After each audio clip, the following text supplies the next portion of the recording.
Waduh, heboh lagi nih. Purbaya buka kotak Pandora lagi. Hutang RI era Jokowi tembus ribuan triliun. Rakyat sengsara kini disuruh bayar hutang lewat pajak. Sedang kekayaan Jokowi melonjak drastis 186%. Ini menimbulkan kecurigaan publik. Apakah ada indikasi memperkaya pribadi di balik proyek ambisius Jokowi yang bermacam-macam selama ia menjabat 10 tahun terakhir ini? KPK diminta siap periksa harta kekayaan Jokowi yang kedengarannya tidak masuk akal ini. Tapi ya, jadi utang itu jangan dipakai untuk menciptakan sentimen negatif ke ekonomi kita. Karena dari standar nasional, dari standar internasional yang ada di mana-mana, kita cukup prudent. Tapi ya, kita akan mencoba mengurangi penerbitan utang semaksimal mungkin, seoptimal mungkin. Dalam pengertian begini, kalau saya utang pun, itu pemakainya harus maksimal, jangan ada kebocoran, harus menciptakan pertumbuhan ekonomi, meningkatkan kesejahteraan seoptimal, semaksimal mungkin. Depan kita akan coba kontrol belanja pemerintah kita supaya lebih baik, sehingga yang nggak perlu-perlu saya bisa mulai potong. Bukan berarti saya memotong program pemerintah, tapi saya memotong program-program yang tidak efisien, yang hanya memboroskan uang negara yang sebagian tadi diperoleh dari utang. Jadi akan kita menciptakan belanja yang lebih bertanggung jawab ke depan. Ini terkait dengan Pak mantan presiden. Kita juga belum tahu seperti apa sih yang disampaikan. Jadi kami di KPK itu menangani perkara itu secara berjenjang. Mulai ada laporan dari masyarakat ataupun misalkan temuan oleh BPK hasil audit atau BPKP, kemudian kita tindak lanjuti di PLPM atau Dumas, kemudian dari sana tindak lanjuti penyelidikan, kemudian kalau dianggap memang ada peristiwa tindak pidana korupsinya, naik penyidikan, di penyidikan baru dilakukan upaya-upaya paksa, ya, memanggil, menggeledah, menyita, memeriksa orang untuk menemukan tersangkanya. Mendesak KPK untuk segera memeriksa harta kekayaan Joko Widodo beserta kekayaan keluarganya, istrinya, anak-anaknya, menantunya, dan saudara-saudaranya dalam 10 tahun terakhir. Sebab rilis OCCRP itu dengan tegas mensiratkan banyaknya warga negara Indonesia dan dunia yang memberi perhatian atas seluk-beluk dan asal-usul kekayaan Joko Widodo dan keluarganya yang sangat fantastis. Ini kami sampaikan kepada Ketua KPK. Perihalnya segera usut tuntas dugaan korupsi saudara Joko Widodo dan keluarganya. Sebagaimana termaktub dalam Undang Dasar 45, bahwa setiap warga negara memiliki kedudukan yang sama dalam hukum dan pemerintahan, sesuai dengan pasal 27 ayat 1 Undang Dasar 45.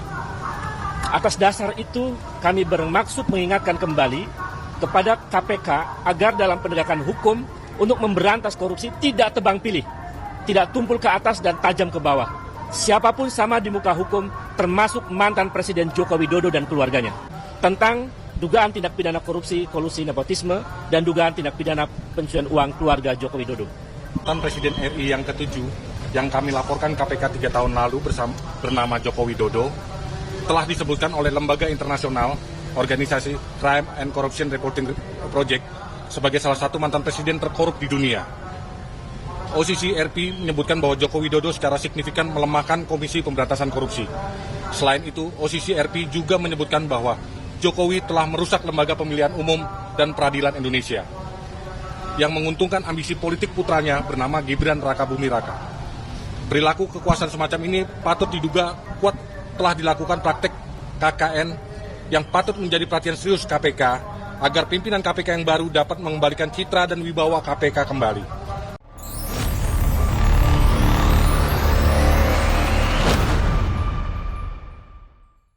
Saudara-saudara sebangsa dan setanah air, hari ini kita tidak sedang membicarakan angka, kita sedang membicarakan kejujuran.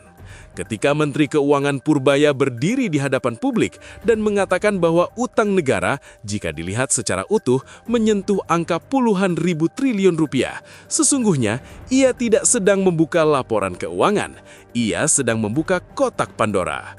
Kotak yang selama ini terkunci rapi di balik istilah aman, terkendali, rasio utang rendah, tidak perlu khawatir. Namun kini, satu kalimat sederhana mengubah segaranya. Ini realita yang harus dihadapi bersama, bukan disembunyikan. Kalimat ini terdengar tenang, netral, bahkan teknokratis, tapi dampaknya mengguncang fondasi narasi ekonomi 1 dekade terakhir. Utang bukan lagi angka, tapi beban hidup rakyat. Mari kita jujur, utang negara tidak dibayar oleh menteri, tidak dibayar oleh mantan presiden, dan tidak dibayar oleh elit politik. Utang negara dibayar oleh petani lewat pupuk mahal, pedagang kecil lewat pajak, kelas menengah lewat PPN, anak muda lewat masa depan yang ditarik ke hari ini. Setiap kali rakyat membeli sabun, bensin, pulsa, atau makan di warung, ada pajak. Dan dari pajak itulah bunga utang dibayar. Said Didu menyebut cicilan utang melonjak dari ratusan triliun menjadi lebih dari 1.000 triliun rupiah per tahun. Artinya apa? Artinya negara bekerja bukan lagi untuk membangun, tapi untuk membayar masa lalu. Era proyek, besar, megah, mahal, tapi untuk siapa? 10 tahun terakhir, kita disuguhi pemandangan spektakuler. Kereta cepat, jalan tol ribuan kilometer, ibu kota baru, bendungan, bandara, pelabuhan. Pertanyaannya bukan apakah proyek itu ada. Pertanyaannya adalah apakah semua proyek itu sebanding dengan beban utang yang diwariskan? Dan pertanyaan yang lebih berani yang selama ini tabu diucapkan. Siapa yang paling diuntungkan dari proyek-proyek ambisius itu? Karena faktanya, rakyat kecil tidak naik kereta cepat, petani tidak hidup dari beton IKN, dan buruh tidak merasakan langsung tol Trans Jawa. Namun utangnya, rakyat yang menanggung. Purbaya dan kejujuran yang terlambat tapi penting. Ketika Purbaya mengatakan, kalau dulu fokusnya membangun, sekarang fokusnya menyehatkan. Itu bukan sekedar perubahan jargon. Itu pengakuan tak langsung bahwa ada sesuatu yang tidak sehat sebelumnya. Kejujuran fiskal ini dipuji, tapi juga menakutkan. Karena di negeri yang terbiasa hidup dari stabilitas semu, kebenaran seringkali dianggap ancaman. Namun justru disinilah masalahnya. Jika ekonomi benar-benar sehat, mengapa kejujuran baru berani dibuka setelah kekuasaan berganti?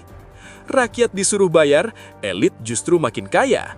Di saat rakyat diminta mengerti kondisi negara, publik dikejutkan oleh fakta lain. Harta kekayaan Presiden ke-7 RI Joko Widodo melonjak hingga 186% selama menjabat. Ini bukan gosip, ini data LHKPN resmi KPK. Dari sekitar 33 miliar menjadi hampir 96 miliar rupiah. Pertanyaannya bukan sekedar naik atau tidak. Pertanyaannya, dari mana sumber kenaikan itu? Aktivis 98 mendesak KPK untuk memeriksa, bukan untuk menghukum, tapi untuk menjaga akal sehat publik. Karena di mata rakyat, ada paradoks besar yang sulit dijelaskan. Negara tenggelam dalam utang, rakyat diperintahkan berhemat, tapi elit kekuasaan justru terlihat semakin makmur. Apakah ini kebetulan, ataukah konsekuensi dari model pembangunan yang terlalu dekat dengan kekuasaan dan modal? OCCRP, aktivis, dan kecurigaan publik. Ketika nama Jokowi muncul dalam laporan lembaga internasional seperti OCCRP, terlepas dari pro dan kontra, itu cukup untuk menyalakan tanda tanya besar. Dalam negara demokrasi, tanda tanya tidak boleh dimatikan dengan marah, melainkan dijawab dengan transparansi. Justru pemeriksaan terbuka oleh KPK akan membersihkan nama jika memang tidak ada yang disembunyikan. Menghindar, marah, atau menyebut kritik sebagai kebencian hanya akan memperbesar kecurigaan. Kotak Pandora itu bernama warisan kebijakan. Kotak Pandora yang dibuka Purbaya bukan sekedar soal utang. Ia berisi mekanisme pembiayaan proyek, hubungan negara dan oligarki, BUMN yang dijejali utang, APBN yang dipaksa bekerja keras membayar bunga. Dan di dasar kotak itu tersimpan satu pertanyaan besar yang kini menggantung di udara. Apakah proyek-proyek ambisius Jokowi ini murni untuk kepentingan rakyat atau ada kepentingan ekonomi politik yang lebih sempit di dalamnya? Ini bukan tuduhan, ini pertanyaan publik. Dari politik pencitraan ke politik pertanggungjawaban. Selama bertahun-tahun, kita disuguhi narasi Indonesia baik-baik saja. Tapi kini, setelah kotak dibuka, kita melihat retakan di mana-mana. Dan mungkin inilah inti dari kegelisahan elit. Kejujuran fiskal memaksa pertanggungjawaban politik. Jika utang benar-benar menembus ribuan triliun, jika cicilan membebani generasi berikutnya, jika rakyat dipaksa menanggung beban, maka wajar jika publik bertanya, siapa yang mengambil keputusan, siapa yang diuntungkan, dan siapa yang harus bertanggung jawab secara moral jika bukan hukum.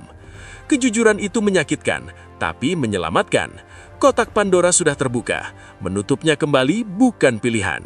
Yang kita butuhkan sekarang bukan saling tuding, melainkan audit menyeluruh, transparansi total, dan keberanian politik. Karena jika tidak, utang bukan hanya angka di APBN, melainkan kutukan sosial yang diwariskan kepada anak cucu. Dan sejarah akan mencatat bukan siapa yang paling banyak membangun, tapi siapa yang berani jujur dan bertanggung jawab ketika kebenaran akhirnya tak bisa lagi disembunyikan.